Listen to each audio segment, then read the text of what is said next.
Hey everybody, we're doing chapter 4. We're doing project number 32 where we drop a coin. This is a normal coin. It's a $1 coin and a piece of paper. I'm using a napkin. We're to see at what rate they drop, or to see if there's a difference in how fast either of these objects drop. Which one's going to drop faster, which one's going to drop slower, if they drop at the same speed. Let's find out. So it's about even, right? Okay, so obviously you heard the coin, and the napkin kind of, went like this, as napkins do. And we'll do it again, just for good measure. Let's see. So we have napkin. Just do it like this. Napkin and the coin. And you obviously heard it, and you could still see the napkin. So can say for sure that coin dropped first. Now what if we change the shape of this? What if we just, took it, crumbled it up? Would they drop at the same speed? See what affects the rate at which the napkin drops slower than the coin. So let's see. They dropped at the same speed, guys. Same speed. Look at this. I'm pretty sure you could see. I'm not too sure, but I think you could see that they fall at the same pace. And this is because of something that we call wind resistance. The bigger the surface area of the napkin is much bigger than the surface area of this tiny little coin, and so there's gonna be more wind resistance. Also, the mass of this coin is much greater than the mass of this napkin. It weighs around three to four more times than this. So given those two things, that's why this takes longer to fall than the coin. Alright, hey guys, so we're doing the next project, which is project number 35. And in this project, we're having the string, and it's a piece of string, and it's tied to this cylinder. It could be anything.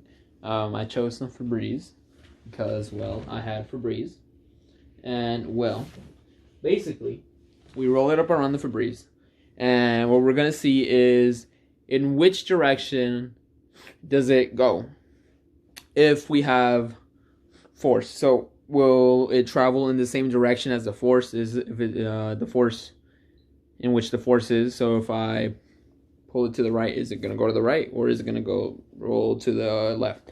So basically what this answers is, are force and acceleration proportional, or are they inversely proportional? And we can establish this by looking at this experiment. And now I'm trying to flip my camera, and I don't seem able to flip it somehow. Well, that's tough. So we're just gonna do it like this then. So we have our Febreze. I'm so sorry, that's dirty laundry. We have our Febreze here, and as you can see, there is the string attached to it and everything. Everything seems okay. And if I pull on the string,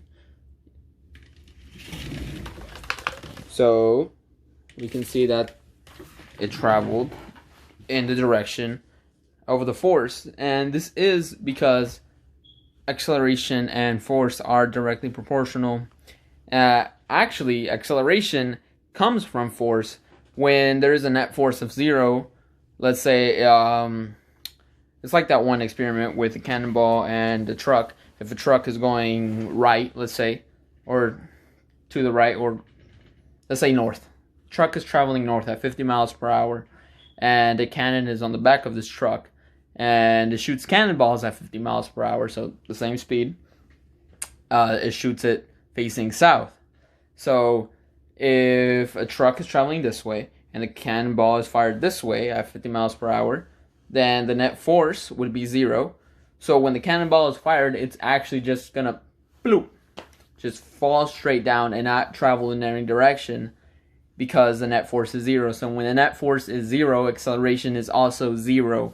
The acceleration is 0. It doesn't travel anywhere when the net force is a total of 0.